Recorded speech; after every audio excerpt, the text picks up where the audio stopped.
Good morning and welcome. I'm Josh Coyote, today's worship associate. Today is our 2023 March 12th in-person and online service. Reverend Kevin Carson, Vic Allen, and I bring you this service from the church's sanctuary. So welcome this morning, this day, and this opportunity to be together in community. Our weekly announcements are, first of all, if you're live streaming, we'd ask you to sign in to the chat box near your screen. This will let us know who is joining us. We will be having sorrows, concerns, and joys after the time for all ages. At that time, we'll read those that have been placed in the basket over there and any that have come in via chat. Let's see.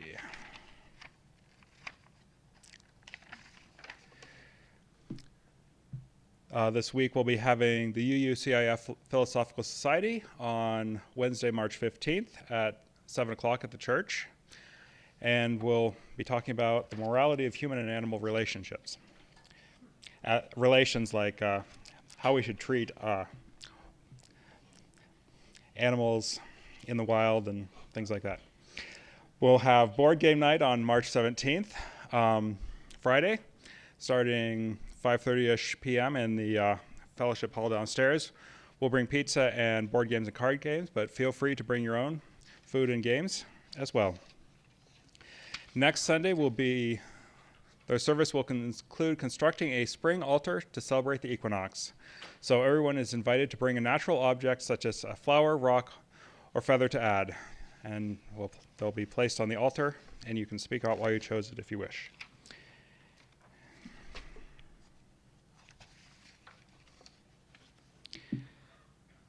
We'll now move into the sacred time of our worship. As I ring the peace bowl 3 times, take deep breaths and relax so we can move into worship. For this moment in time, let go of your anxieties, fears, and worries. Be in this moment.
We will now read our church's covenant. It is printed in the order of service, so feel free to read along with us. Love is the spirit of this community, and service its law. This is our great covenant, to dwell together in peace, to seek the truth in love, and to help one another. We will now be lighting our chalice.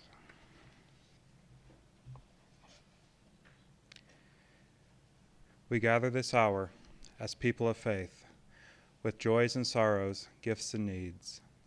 We light this beacon of hope, sign of our quest for truth and meaning, in celebration of the life we share together.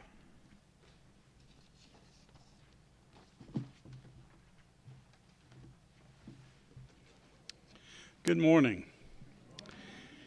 Our call to worship this morning is the poem Mindful by Mary Oliver. Every day I see or hear something that more or less kills me with delight, that leaves me like a needle in the haystack of light. It was what I was born for, to look, to listen, to lose myself inside this soft world, to instruct myself over and over in joy and acclamation. Nor am I talking about the exceptional, the fearful, the dreadful, the very extravagant, but of the ordinary, the common, the very drab, the daily presentations. Oh, good scholar, I say to myself, how can you help but grow wise with such teachings as these? The untrimmable light of the world, the ocean's shine, the prayers that are made of grass. I invite you now to rise in body or spirit and join in singing our opening hymn, number 128, For All That Is Our Life.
Good morning. Today's Time for All Ages is honoring our Women's Month and Day. There was an International Women's Day this past week. Hope you all observed. Today's story is My First Marie Curie from the Little People, Big Dreams series, and it's written by Maria Isabel Sanchez Viguera and illustrated by Frau Ida. When Marie was a little girl, she wanted to be a scientist, not a princess.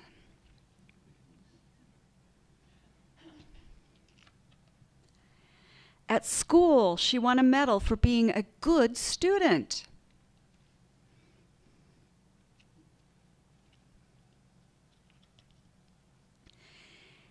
And then she moved to Paris to keep studying. All alone. Soon she was the best math and science student in the city.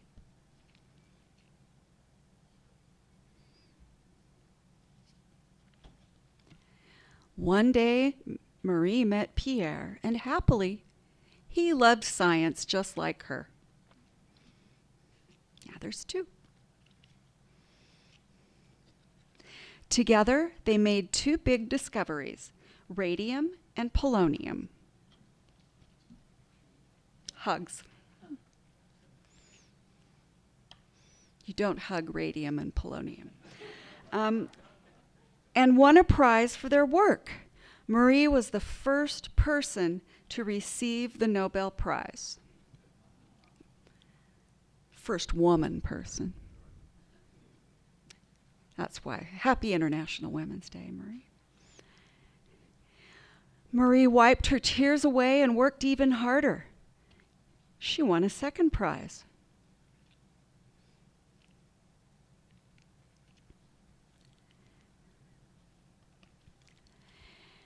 And taught the world that there is nothing, and she taught the world that there's nothing to be afraid of, only many things to learn. There's Marie sitting with the guys. What I neglects to tell you is that after their discovery of polonium and radium, Pierre was in a terrible accident and he passed away. And Marie went on to win all these awards solo. So here you go. Don't have kids today to sing out, but I'll head back.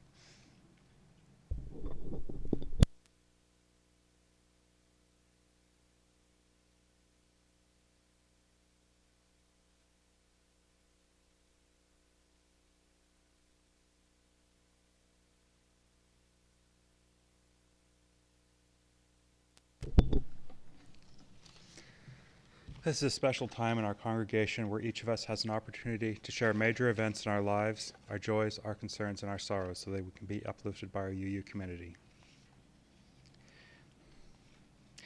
A joy from Victoria. Costa Rica was lovely, birds, crocodiles, sloths, but I was glad to return to the land of snow and ice.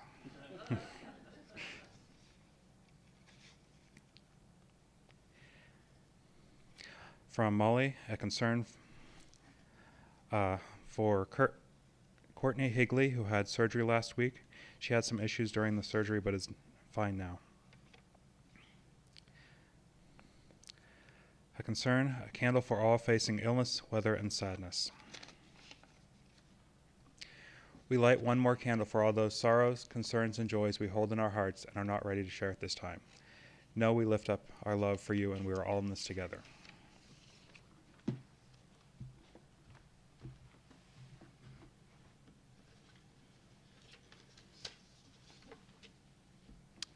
Our reading this morning is an article called Who is the Buddha?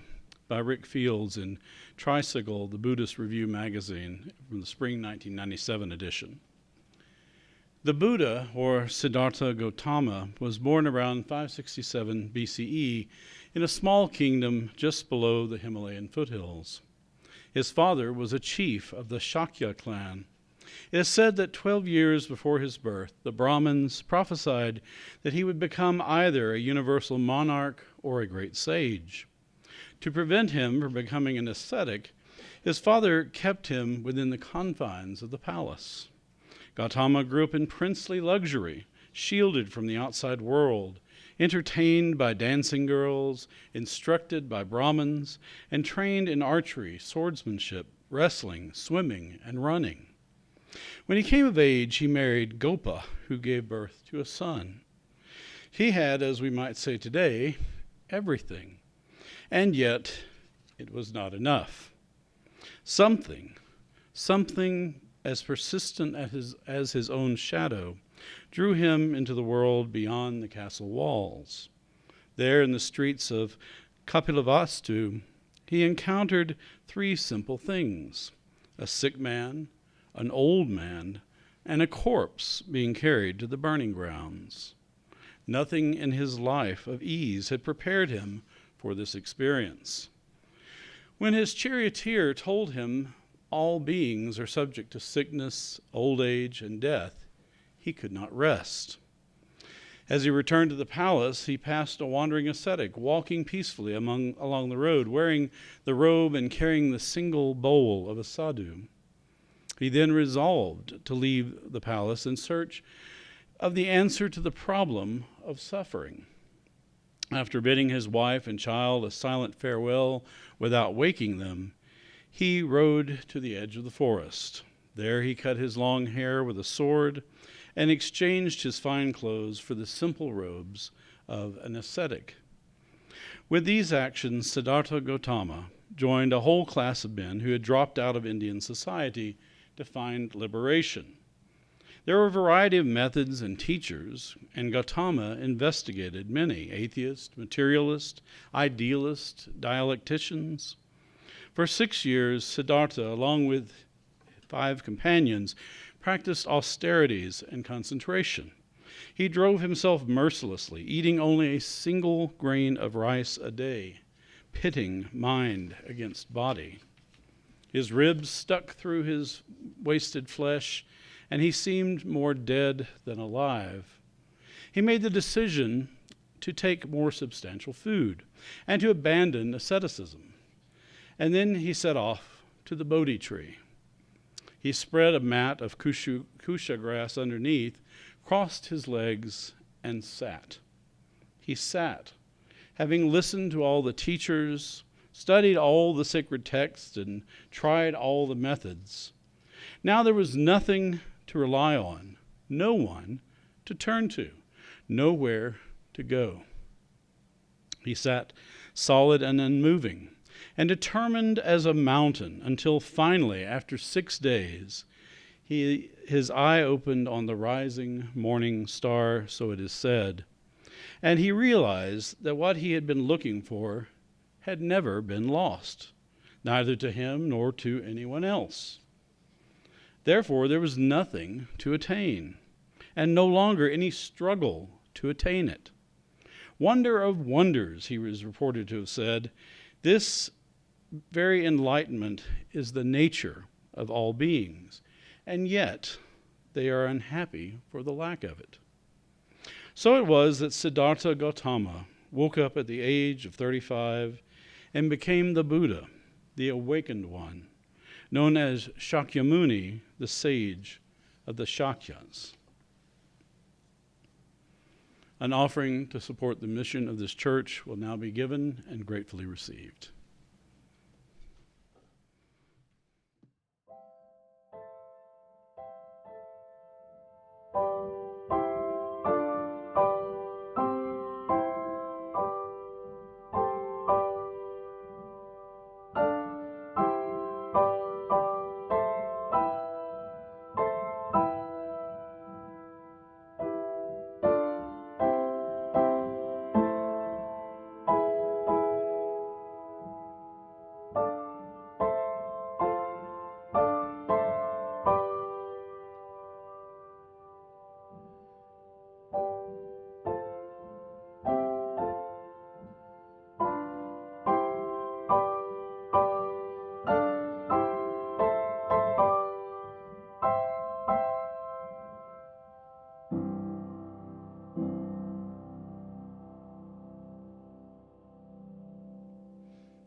I could be wrong, but I am guessing that none of you were raised in the legendary fashion of the Buddha, shielded from seeing illness, death, and even old age, shielded from the knowledge of the fragility of human life and the inevitability of death.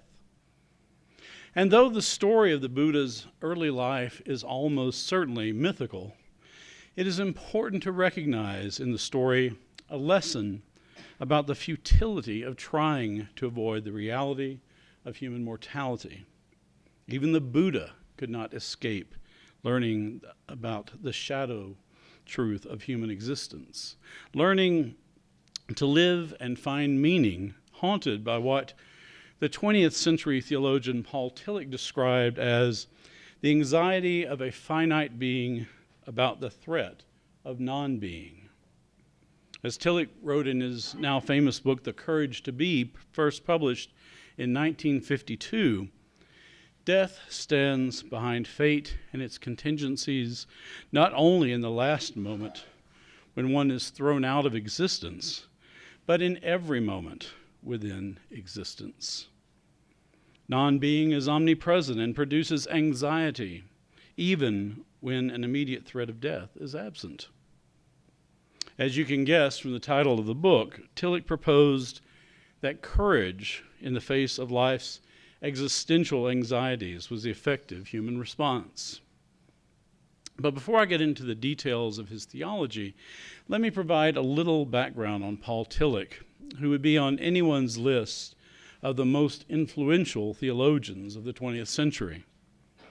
Tillich was born in Germany on August 20th, 1886, and died in Chicago on October 22nd, 1965. He was raised in the conservative and authoritarian tradition of the Prussian Union of Churches, and his father served as a minister and a local superintendent. Like many of us, his secondary school experience exposed him to more liberal humanistic thinking, and this stayed with him throughout his life. He struggled against authoritarian notions of God and the role of human freedom and guilt throughout his theological studies at the University of Halle, which he attended from 1905 to 1912. Graduating with a doctorate in theology and being ordained as a Lutheran minister, he went on to serve as a military chaplain during World War I. The incredible carnage of the war and living in Germany in the bitter aftermath heavily influenced his evolving theology. As a despiser of authoritarianism, Tillich was an early critic of Adolf Hitler, for which he was banned from teaching in German universities. He bragged about being the first non-Jew to be so honored. Already well known, Tillich immigrated to America and served on the faculty of Union Theological Seminary in New York from 1933 to 1955, before teaching at Harvard from 1955 to 1962, and finally at the University of Chicago from 1962 until his death in 1965. He was a respected theologian and a popular lecturer and preacher, and with his appearance and heavy German accent, he was the quintessential example of the learned Herr Doktor Professor. The theological accessibility and self-help character of The Courage to Be led to the book becoming extremely popular, and Tillich became so well known that he was featured on the March 16, 1959 cover of Time magazine with the banner, "A Theology for Protestants." Not many theologians become so publicly recognizable. More importantly, we owe a tremendous debt to Tillich for his academic career. He was sometimes called the thinking man's theologian, and he influenced generations of noteworthy theologians who continued to push the boundaries of liberal religion both in academic circles and in the public arena, including Thomas Berry and the Reverend Dr. Martin Luther King Jr. And though he is usually identified as an existential theologian, his thinking touched so many disciplines that he is hard to categorize. So getting back to Tillich's theology. If you read The Courage to Be, you will see it is a relatively short book that is well argued and understandably a bit challenging at times. It is actually a collection of 6 lectures that he gave on the subject of religion in the light of science and philosophy that Tillich was urged to publish in book form. It was written just after the Second World War, in the wake of the Holocaust and global destruction and the loss of so many lives, a time when many people were questioning the meaning and purpose of life in an age of nuclear weapons. The Courage to Be is filled with ideas from existentialist thinking and depth psychology. And Tillich spends roughly the first quarter of the book exploring the concepts of being, anxiety, and courage from historical philosophical perspectives, from Plato and the Stoics to Thomas Aquinas, Spinoza, and Nietzsche. For the remainder of the book, he delves into the sources of anxiety in the human experience, the inadequacies of traditional theological responses, and why he proposes that courage in the face of anxiety is the appropriate solution. He identified 3 broad categories of anxiety: anxiety of fate and death, anxiety of emptiness and meaninglessness, and anxiety of guilt and condemnation. And I want to speak a little about each one. Tillich described the anxiety of fate and death as the most basic, most universal, and inescapable form of anxiety. Although most of us do not go about our lives constantly ruminating about our own mortality, death and the knowledge that our time on earth is limited is always lurking in the background. As Tillich says, death overshadows all concrete anxieties and gives them their ultimate seriousness. The fear of death determines the element of anxiety in every fear. He associates the anxiety of fate as closely related to the anxiety of death because it points to our own fragility and the urgency of time. If we were immortal, we would not fret so much over our current situation, since we could merely wait it out and move on to something else in the centuries to come. As Tillich wrote, fate would not produce inescapable anxiety without death behind it. Tillich also suggests that fate includes anxiety because of the apparent randomness of events that can seriously alter our lives or even bring about our demise. The stress of fate's unpredictable nature brings into question the meaning and purpose of existence. Tillich continues his exploration of anxiety by looking at how the anxiety of fate and death impacts the quality of our life, including our spiritual life and sense of meaning within a theological context. He calls this the anxiety of emptiness and meaninglessness. He said, the anxiety of emptiness is aroused by the threat of non-being to the special contents of the spiritual life. A belief breaks down through external events or internal processes. One is cut off from creative participation in the sphere of culture. One feels frustrated about something which one had passionately affirmed. One is driven from devotion to one object to devotion to another, and again to another, because the meaning of each of them vanishes and the creative eros is transformed into indifference and aversion. Everything is tried and nothing satisfies. The contents of tradition, however excellent, lose their power to give content today. I think it is interesting to note that Tillich wrote this in the 1950s when post-war optimism and American civic religion were on the upswing, and belief in old-time religion was as strong as ever. It is true that religiosity and faith in religious institutions had dropped off in Europe and many other developed nations, and among the liberal American churches, such as the Unitarians and Universalists, this was a period of transition away from tradition and toward becoming more universal and expansive. I think that Tillich's proposition may reveal a bit about him as the thinking man's theologian, perhaps overly optimistic about the evolving attitudes of ordinary Americans.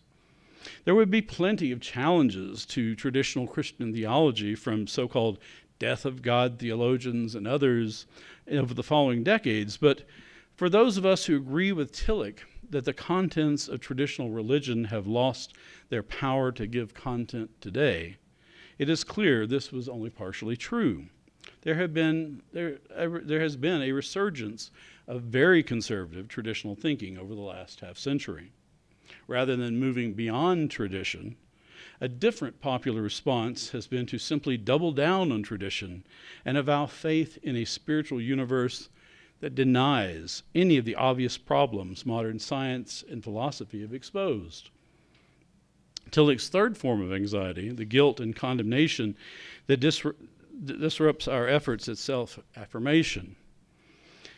Tillich believed that each of us possesses a necessity, as he called it, to become the moral person we desire to be, to fulfill our destiny. But we may sabotage our own efforts, he said. Man has the power of acting against it, of contradicting his essential being, of losing his destiny. Even in what he considers his best deed, non-being is present and prevents it from being perfect. A profound ambiguity between good and evil permeates everything he does because it permeates his personal being as such. So in the face of all this anxiety, Tillich proposes that the way forward is for us to cultivate what he calls the courage to accept acceptance. As he says, courage is self-affirmation in spite of. That is, in spite of that which tends to prevent the self from affirming itself. And though he came out of a traditional Christian faith, Tillich stressed the importance of despair and doubt in our spiritual journeys, and what we would call the free and responsible search for truth and meaning. He said, for example, the courage to be is the courage to follow reason and defy irrational authority.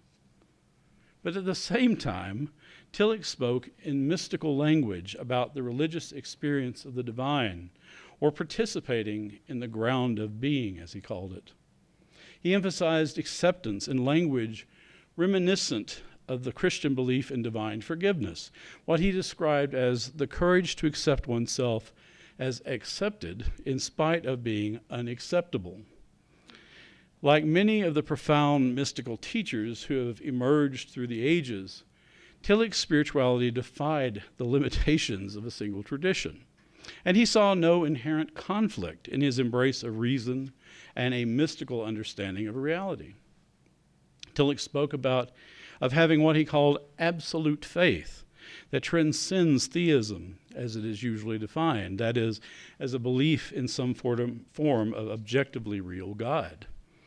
Instead, he said, it is accepting of the acceptance without somebody or something that accepts.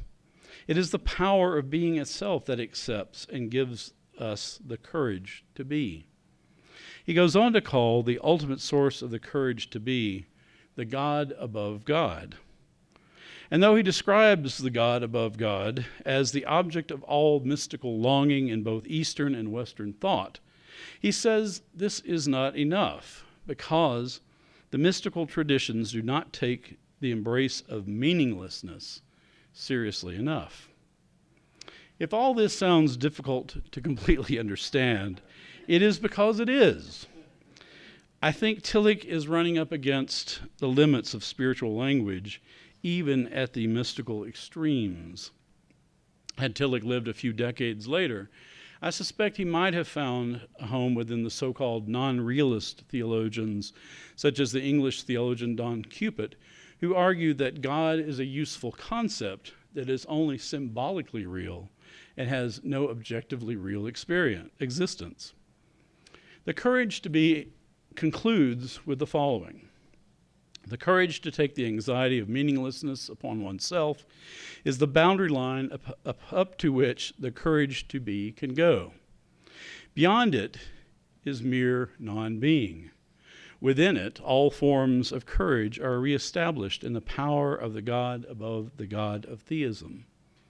The courage to be is rooted in the God who appears when God has disappeared in the anxiety of doubt. When I read this passage, I keep thinking about despair and whether I truly believe, even in symbolic terms, in a God above God who appears when God has disappeared in the anxiety of doubt. When we are confronted with our own imminent demise, lose someone close to us, or witness a profoundly tragic event, we are poignantly reminded of the finality and inescapability of death. And there is no question that any of us could find ourselves wrestling with the anxiety of doubt. I confess, in the last 5 years, since our 18-year-old daughter Rachel died unexpectedly from acute leukemia, I have been preoccupied with grief and thoughts about death and finding meaning more than in all my other years of life combined. I've read a pile of books and articles about death and grief, including The Courage to Be. And I've pondered the purpose of life in a universe that no longer made sense at times. It is easy to think about death philosophically when you are merely thinking about the magic of your own existence or the big cosmic questions. But the profound grief of losing a loved one, especially a child, strips away any intellectual layers down to your raw emotional core.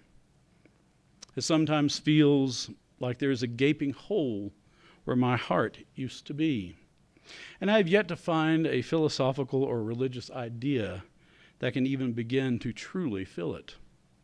Intellectually, I understand that her death was due to an unfortunate combination of genetic transposition errors in the DNA of her leukocytic stem cells. But like any parent, my heart cries out, why was this her fate? Why her and not someone else? Someone not nearly as compassionate and kind and full of promise for the world. In the grand scheme of things, I wonder about the meaninglessness of her death.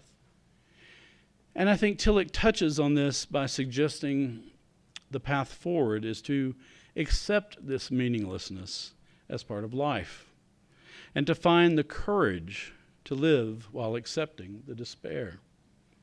I have not studied Tillich enough to know what he says explicitly about grief, but I think having the courage to be is an appropriate way to describe living with profound grief without giving in to overwhelming despair. You could argue that meaninglessness and despair of the post-war period that concerned Tillich was itself a form of collective grief over the evil the world had witnessed and the personal loss millions had suffered. And the same can be said about the anxiety and grief of our own times, caused by concerns about climate change and mass extinction, the growing appeal of fascist politics in many countries, including America, wars and oppression, and an uncertain economic future. These, too, are anxious times, and we need to find the courage to endure from some spiritual source. Tillich's book may not have all the answers, but it is as relevant today as it was 71 years ago. All of us will face occasions when God has disappeared in the anxiety of doubt. And I pray that we can find comfort in those times and the courage to be. I invite you to rise in body or spirit once again and join in singing our closing hymn, number 6, Just as Long as I Have Breath.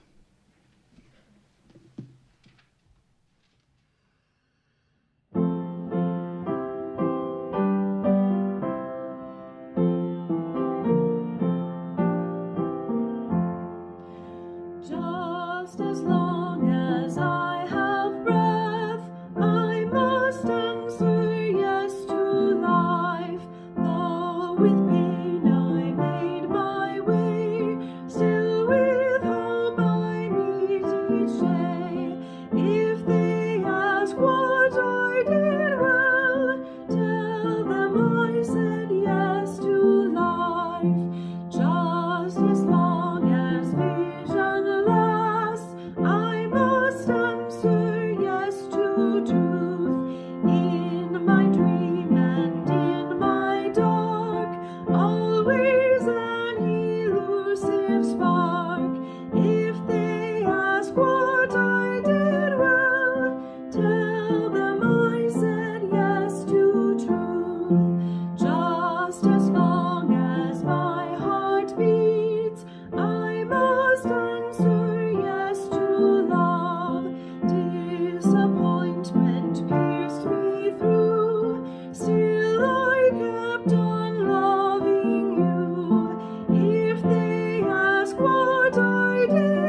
Our closing words are from the poem Ulysses by Alfred Lord Tennyson.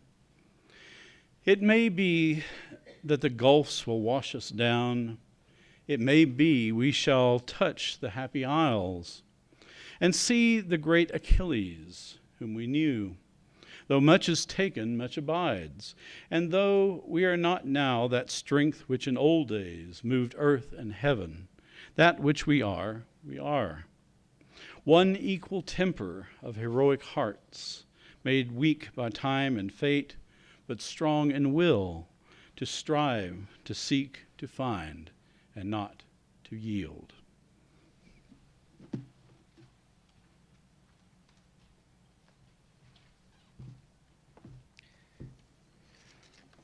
We will now extinguish our chalice with the following words. Feel free to join me in reciting them. We extinguish this flame, but not the light of truth, the warmth of community, or the fire of commitment. These we carry in our hearts until we are together again. Now for a postlude.